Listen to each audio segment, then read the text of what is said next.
Welcome to the Authority Podcast, Plumbing and Mechanical. When talking about the built environment, we would do well to remember, we shape our buildings, and afterwards, our buildings shape us. Therefore, on each episode, we'll discuss the latest trends from IAPMO in plumbing and mechanical safety, sustainability, and resiliency.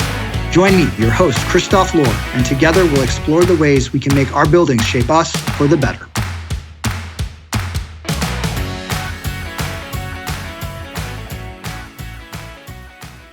And we are back. Welcome back to the Authority Podcast, Plumbing and Mechanical. I'm your host, Christoph Lohr. And in this episode, Green Builder Media CEO Sara Gutterman comes back. We have her back on the show. We're going to delve into strategies and technologies that are revolutionizing water conservation in the built environment, from advanced irrigation systems to smart water management technologies. We explore the government policies and regulations in driving these initiatives and discuss the critical role of community engagement and education. Finally, we look ahead to future directions and emerging research areas that promise to shape the sustainability landscape. Sara, welcome back to the Authority Podcast. Thank you so much, Christoph. It's a pleasure to be back. It's a pleasure to have you back. And as we hinted to on the first time we had you on, we had a whole episode of, we started talking about ideas and we're like, let's get you back on here. So let's delve right into it.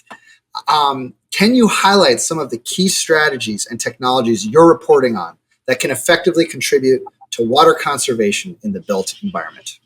Absolutely. I'll go through a list of innovations that we're tracking, but let me just start with the context that, as we've discussed before, water really should be top of mind for anyone in the building industry because it has the potential to become the chief limiting factor to growth. If there's no water, there will be no permits. But fortunately, there are a myriad of innovative water technologies that can help solve for our water challenges, our growing water challenges. So some of the trending water innovations that we're tracking first start with some of the basics, low flow faucets and fixtures and toilets, because they really can have a big impact on the water use and water conservation within a home or building. Same thing with water efficient appliances. Moving on though, we're looking at leak detection and water monitoring systems and the evolution of those systems so that we can start engaging in demand-side water management, kind of like we're doing on the energy side of things with demand-side energy management. We're looking at gray water systems for interior non-potable usage, as well as landscaping, smart irrigation systems, where those systems can track and respond to soil conditions and weather patterns. So they'll turn themselves off if there's rain or if the soil is moist and plants and grasses, et cetera, just don't need planting. Rain and roof water capture systems with holding tanks and filtration systems so that water can be reused either inside the home for, in some cases, potable or non-potable applications.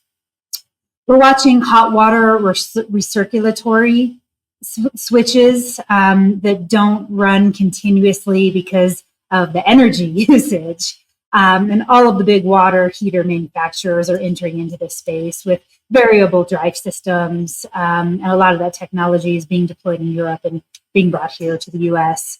And then we're also really looking at innovative technologies like atmospheric generators that pull water out of the air for freshwater supply. These have been around in moister climates for a while, but there are versions that were developed by the Department of Defense that have been used in, say, the Middle East that are now being utilized in more arid climates. And then just a few last things, new kind of water meters with auto and remote shutoffs, and then groundwater recharge products like permeable pavers. Again, nothing super advanced or Star Trekian, but certainly effective. That's an amazing list, Sara. I mean, for our listeners, that's such a broad base, especially for like our technical listeners out there, that they have things they can start looking into for policymakers as well. And speaking of policymakers, what role do you think government policies and regulations should play in encouraging water conservation practices? Are there any policy changes that you believe would be particularly effective? Yeah, so I think that policy and regulations have to play a pivotal role in solving for our growing water challenges, both in terms of availability and quality. And that's partly because our national demand for water is growing rapidly, especially in water-parched areas like the western half of the country, specifically the Southwest. By 2030, I think, as you probably well know, experts predict that there's going to be 100% growth in states like Nevada and Arizona, 60% growth in Texas, and upwards of 30% growth in California and Colorado. And many of these parched states have already explored or implemented enhanced water policy regulations and drought contingency plans. I really believe that this starts with water pricing, appropriate water pricing. I don't think that we have we haven't included the externalities of water in water pricing historically. So if we start pricing water as the precious and very valuable resource that it is, then I think that we're going to start seeing a much different approach to water usage, water filtration, so both addressing, again, availability and quality. I think also that we need to start addressing our dilapidated infrastructure, which is contributing, of course, to water pollution and water quality. I think the U.S. ranks 64th in the World Health Organization's drinking water quality assessment, so not good. And that's only going to be driven by regulation and policy on a federal, state, and a municipality scale. And I think that we're also going to see substantial changes in codes and regulations where we start seeing net zero water plans being required when developers and community scale builders go in to get permits, kind of like we're seeing some net zero energy plan requirements and on-site power generation requirements. We're starting to see that more and more now with respect to net zero water requirements. Excellent. And honestly, I think the what you describe, especially on like the pricing, that's one area that I'm definitely interested in as well. When it comes to pricing, a lot of people can, obviously because it impacts them from a financial standpoint, they'll obviously, there probably is the potential for a lot of passion to come up in that sense. And so obviously, what you don't want is to make a change and then have the community really, turn against you. So how important is community engagement and education promoting water conservation then? I'm assuming you'd say probably very. And so what steps can individuals and communities and governments take to raise awareness and encouraging action from the community standpoint?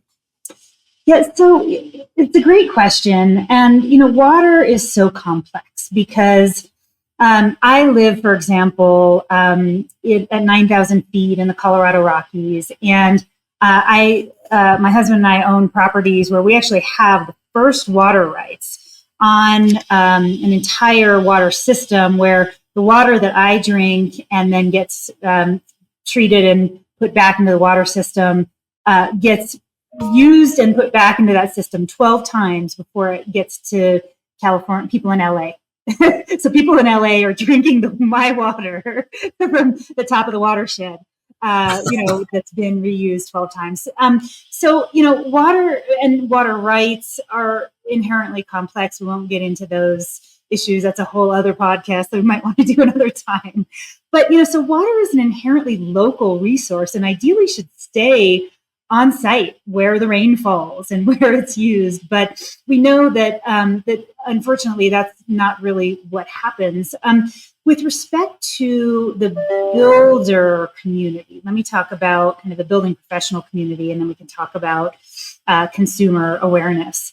But I think that builders and developers really need to start using a blended solution of water conservation, monitoring, recycling and reuse, and discharge strategies that are more advanced than the strategies that we have used. Because I think that water has already become and will increasingly become more and more important for building projects because each project has a unique set of water challenges. And I think that builders and developers should set site water targets informed by local context to drive effective action and decision making. So there's a certain level of awareness that we need to get out to builders and developers and other building professionals and stakeholders so that they can understand what their local water challenges and regulations and pricing are, so that they can reduce their project's water risk. And in so doing, drive tangible business value and ROI for themselves. And that involves situational awareness. It involves accurate water assessments. It involves really understanding kind of real-time water data and understanding risk mitigation. Now, beyond that, we're talking, I think, the other part of your question is around community engagement. And so I think that getting the community involved in understanding what the reality of the water risk is for their area is of paramount importance. And depending on the area, Christoph, as you well know, some areas right now have too much water and some have too little. Too much by way of, superstorms and increased precipitation causing flooding. And, how do you deal with stormwater?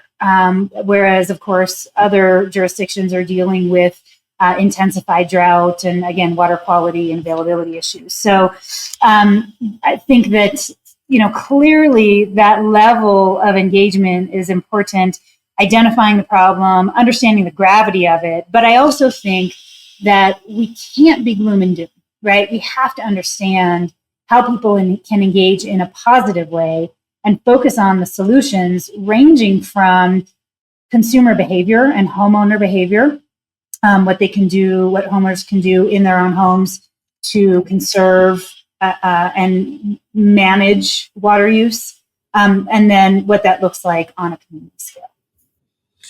And I like how you went from the very big picture all the way down to the individual level. And that kind of makes me think of my next question here, which is, specific success stories. And can you discuss any success stories or case studies where builders and developers successfully implemented innovative water conservation strategies? Yeah, I think the best water-related success story that I can think of is Santa Fe, New Mexico. Santa Fe, for now, decades, has implemented the most stringent water policies. They have the highest water prices, and they have the lowest daily per capita water usage in the country at around 87 gallons per day. Las Vegas was at around 200 gallons per day, and I think they're reducing that. I know California wants to reduce water use per person to about 55 gallons a day by 2050. And I think that's indoor use only, as opposed to the combination of indoor and outdoor use. There are other places like on the Front Range in Colorado where water tap fees have exploded by 400%. And in so doing, they've kind of put the kibosh on communities. In fact, we were trying to do a community with Thrive Home Builders. I'm not sure if you know Gene Myers and Thrive. I was in Fort Collins, Colorado, and the water tap fees went from less than $10,000 per home up to over $40,000 per home, and it just made that particular community not feasible for the price point that we were trying to do that project at. And so I know that, for example, Westminster, Colorado, is integrating water data into their municipal planning processes and their zoning plans for parcels for housing and commercial use. They're using GIS software that overlays water resources and infrastructure with planning. I know that a lot of municipalities also, like Santa Barbara, Colorado, are using the WERS water rating system as a part of code compliance for projects at this point. So I think there are a lot of good success stories. I think we're also bumping up against some not so success stories where we're seeing water-related moratoriums in Phoenix and Scottsdale and, Bainbridge Island, Washington. I I think I mentioned this last time. It's an island, for heaven's sake, surrounded by water. So you'd think that there wouldn't be water challenges, but there are places in Florida, municipalities in Florida, where they have water-related moratoriums. So in unexpected places. So you can, point there is just that everywhere is facing water challenges. Definitely. As so many places are facing water shortages or water supply challenges, you guys have done a lot of research into conservation measures in new or remodeled homes. What does your proprietary research tell you about consumer willingness to adopt water conservation measures in their particular new or remodeled home? Yeah. So I have a couple of data points that I wanted to share today that I think really speaks to this. First, our Cognition Smart data, and just for context for our listeners, Cognition Smart data is Green Builder Media's market intelligence and data services division. And we have multiple data sets that we bring in to analyze. And we have access to millions of early adopter and first mover consumers that we survey regularly. So one, keep in mind, it's very large data sets, but two, these are our audience tends to be, again, early adopters and first movers and people who are more inclined to live sustainably and to, look for sustainable solutions. So with that in mind, the first data point is that over 50% of our audience, of our consumer audience, believes that water supply will actually be the thing that will be most impacted by climate change, more so than food supply, energy supply, personal safety, even the economy or healthcare or jobs. Water supply is the number one thing that they think will be impacted by climate change. Nearly 70% of our readers say that their area are facing, I'm looking at this stat. 95% say that their area is facing water shortages and availability issues, water quality issues, or both. So that breaks down to about 35% say water shortages, 35% say water quality, and about 20% say both. Only less than 10% say neither, and less than 5% say that they're not sure. Now, when we ask questions like, "Are you willing to pay more for water innovations if they will lower your total cost of homeownership over time?" Across the board, the vast majority of our audience says yes. And actually, the younger the generation, the greater their interest in investing in water innovations that will lower their total cost of home ownership over time. So just to give you perspective, it kind of baby boomers, about 58% of baby boomers say that they're willing to invest. Whereas if you go through, X's and millennials, and then it's about 80% of Gen Z. So again, about 58% to 80%. It wouldn't range from baby boomers to Gen Zs. And then the last two data points. One, when we ask, what would our readers and our audience invest in to make their homes net zero water? A vast majority say low flow plumbing fixtures. Interestingly, about 50% now say leak detection and water management systems. Interesting. So that's trending. And then finally, when we ask about what types of sustainability investments in the building sector do they think will have the greatest kind of growth opportunity in the next 5 years, water conservation technologies is the top thing that our progressive consumer audience believes has the greatest growth potential with respect to the built environment. Wow. That is, thank you so much for sharing those insights. That is even more chock-filled good information for our listeners to start taking into consideration. As we are kind of coming to end here of our interview and time here together, can you provide any insights into future directions, development, or research areas within the field of water conservation in the built environment that our listeners should know about? Yeah. I really believe that in the next 5 to 10 years, we're going to see a dramatic transformation in water infrastructure in general. And I think it's going to go the way that energy went in terms of decentralization of our water infrastructure.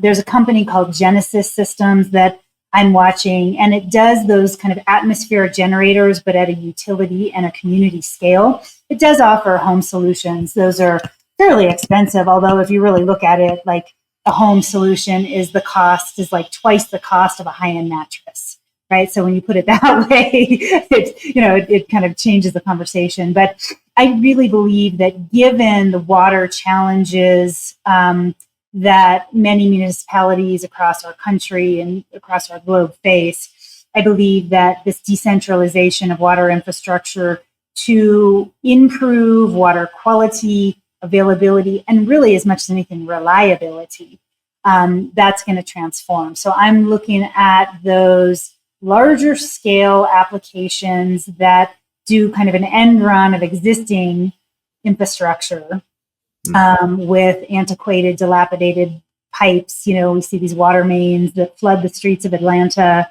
and nobody has water, right? That's not an efficient way anymore to serve water to our homes and communities and buildings. So I think there's going to be more site solutions, on-site and decentralized solutions.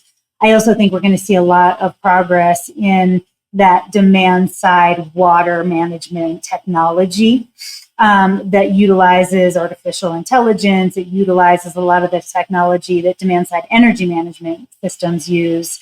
And even in cases where the water utilities remain in place, there's interaction with the utilities to optimize the monitoring the usage and the distribution, and really, kind of a purification and filtration of water to, again, create a level of reliability that we've historically had, that we're having challenges with now for obvious reasons. But, again, we can kind of go back to once we have that enhanced technology in place.